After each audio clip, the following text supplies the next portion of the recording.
Halo semua, kembali lagi di channel Okawaii yang membahas kelanjutan cerita anime lainnya.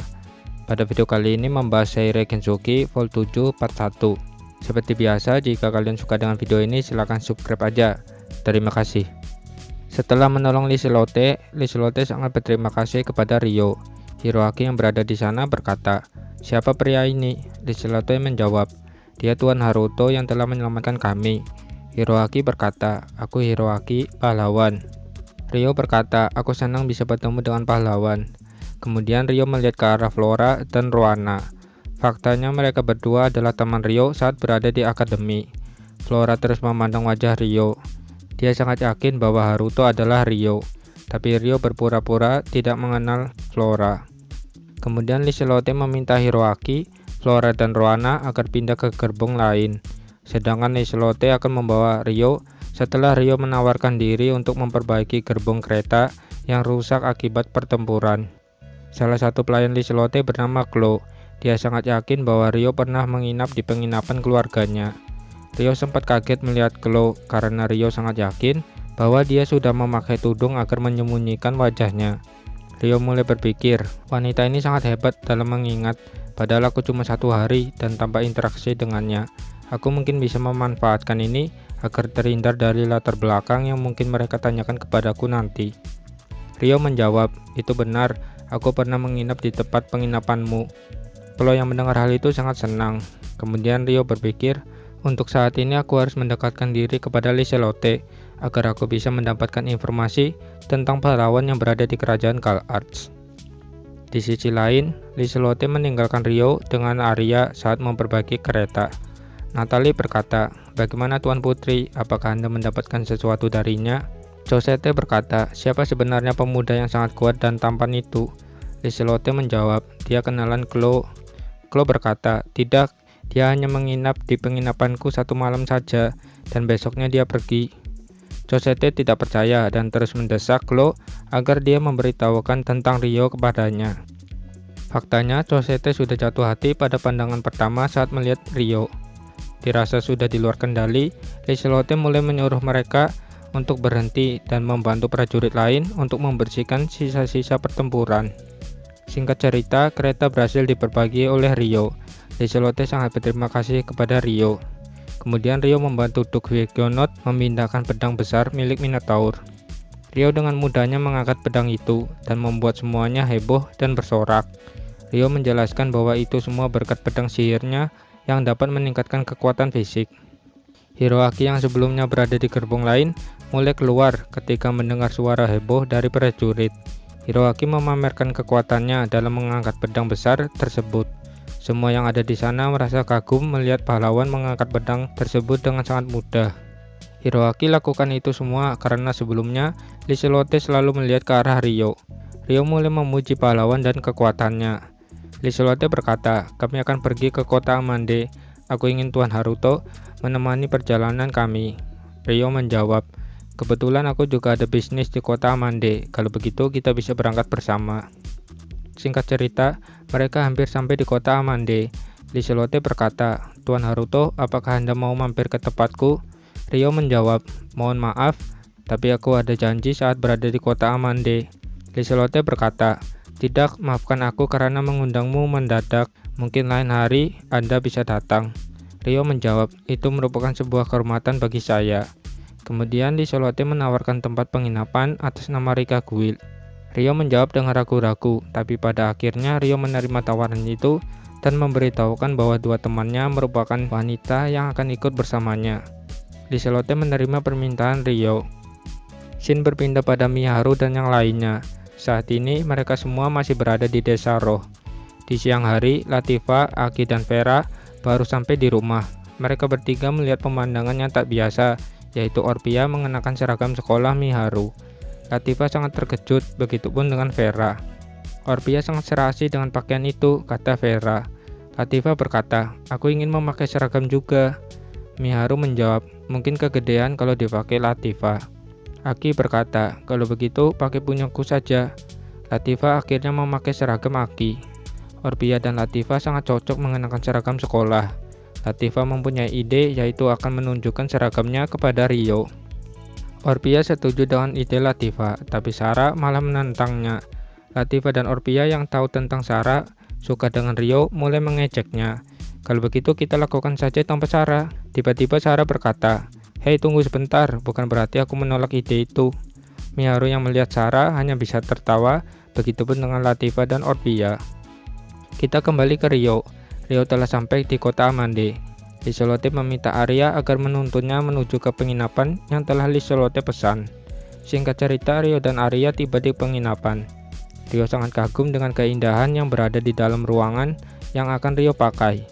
Rio juga berterima kasih kepada Arya karena telah menyediakan ruangan yang sangat bagus.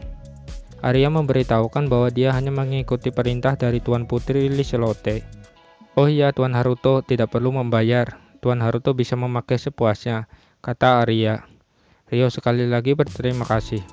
Setelah Arya pergi meninggalkan Rio, Rio masuk ke kamarnya dan mulai melakukan telepati kepada Aisyah. Rio menanyakan keberadaan Aisyah dan Celia. Aisyah memberitahukan bahwa mereka berdua ada di kafe terdekat di kota Amande. Setelah mengetahui lokasi mereka, Rio memutuskan pergi menemui mereka. Setelah tiba di kafe tersebut, Celia langsung menghampiri Rio. Semua pelanggan yang berada di situ mulai melihat mereka berdua. Rio mengajak Celia ke lantai atas. Di lantai atas, Aisyah sudah menunggu kedatangan Rio. Rio mulai menjelaskan kepada mereka berdua bahwa mereka akan tinggal beberapa hari di kota Amande. Rio juga ingin menjalin hubungan dengan Liselotte. Celia yang mendengar hal itu terkejut ketika Rio berkata menjalin hubungan. Rio mulai menjelaskan alasan dia menjalin hubungan dengan Liselotte adalah untuk mencari nama pahlawan yang kemungkinan teman Miharu dan Aki. Celia yang mengetahui hal itu mulai bisa menerima alasan dari Rio. Rio juga memberitahukan bahwa Flora dan Roana juga ada di kota Amande. Celia kaget dan berkata, "Bukannya itu bahaya? Mereka kan teman sekelasmu, pasti mereka menyadarimu." Rio menjawab, "Flora memang sempat menyadariku, tapi aku berhasil menipunya untuk beberapa saat. Tapi Roana tidak menyadariku sama sekali. Aku yakin Flora pasti tidak akan mengenaliku karena rambutku sudah berubah dan sudah lama tidak bertemu." Rio juga meminta tolong kepada Celia agar mengajarinya cara sopan santun dalam pertemuan dengan bangsawan mengingat Rio telah diundang secara langsung oleh Liselotte. Celia menerima permintaan Rio. Di sisi lain, Liselotte dan Duke Huguenot sedang bergosip mengenai Arya yang sangat kuat di pertempuran tempo hari. Liselotte sangat bangga dengan pujian yang diberikan oleh Huguenot, tapi mereka berdua mulai mengingat bocah misterius yang mengalahkan 3 Minotaur dan Revenant serta monster lainnya dengan sangat mudah. Huguenot yakin bahwa Rio adalah mata-mata dari kerajaan atau bangsawan yang telah jatuh sehingga Rio perlu bersembunyi. Liselotte juga setuju dengan hal itu, mengenai Arya juga salah satu bangsawan yang telah jatuh. Huguenot meminta kepada Liselotte agar mengundangnya dalam pertemuan dengan Rio. Liselotte sebenarnya tidak ingin mengundang Huguenot apalagi Hiroaki. Di mata Liselotte, Hiroaki hanya sosok pria yang banyak omong tanpa bukti. Tapi mengingat mereka sudah menjalin aliansi, mau tidak mau Liselotte menerima keinginan Huguenot. Scene berpindah pada Reis yang berada di kerajaan Proxia. Kerajaan Proxia dipimpin oleh Nidol yang memiliki suku tempur yang menggunakan semi naga dalam bertempur. Semi naga ini kayaknya sih seperti tunggangannya, soalnya belum dijelaskan. Oke, lanjut. Kebetulan ada Lucius yang berada di kerajaan. Reis meminta tolong kepada Lucius agar membantu rencananya. Lucius berkata, "Jadi apa rencanamu?" Reis menjawab, "Aku ingin kau menculik seseorang selagi pionku menyerang kota Amande." Lucius sempat menolak karena tugas yang diberikan sangat membosankan, tapi dengan usaha keras Reis dalam membujuk, akhirnya Lucius setuju. Lucius berkata, "Kalau di kota Amande pasti si Lise itu kan?" Reis menjawab, "Bukan, itu poin kedua. Jika kau berhasil membawanya, itu malah bagus. Yang perlu dilakukan adalah menculik Flora Beltram. Aku yakin kau akan menemukan hal menarik." Lucius menerima dan tidak sabar dengan perkataan yang baru saja Reis ucapkan. Di malam hari, Rio, Asia, dan Celia sedang menikmati ruangan mereka. Mereka sangat senang dan sekaligus kagum dengan balkon di belakang ruangan. Mereka juga sempat berbincang mengenai kamar mandi, tapi bagi Aisyah dan Celia, kamar mandi di rumah batu jauh lebih menyenangkan. Rio hanya bisa tertawa mendengar perkataan itu. Ketika mereka sedang berbincang, seorang pelayan mengetuk pintu dan masuk ke dalam. Pelayan itu merekomendasikan makanan serta minuman. Ketika mereka akan memesan anggur, tiba-tiba ada keributan di luar. Rio dan yang lainnya melihat keributan itu dari arah balkon. Rio mendengar percakapan mereka bahwa kamar yang mereka saat ini pakai sedang diperebutkan dengan seorang pria yang sedang protes terhadap pelayan. Orang itu adalah Alphonse dan Stewart.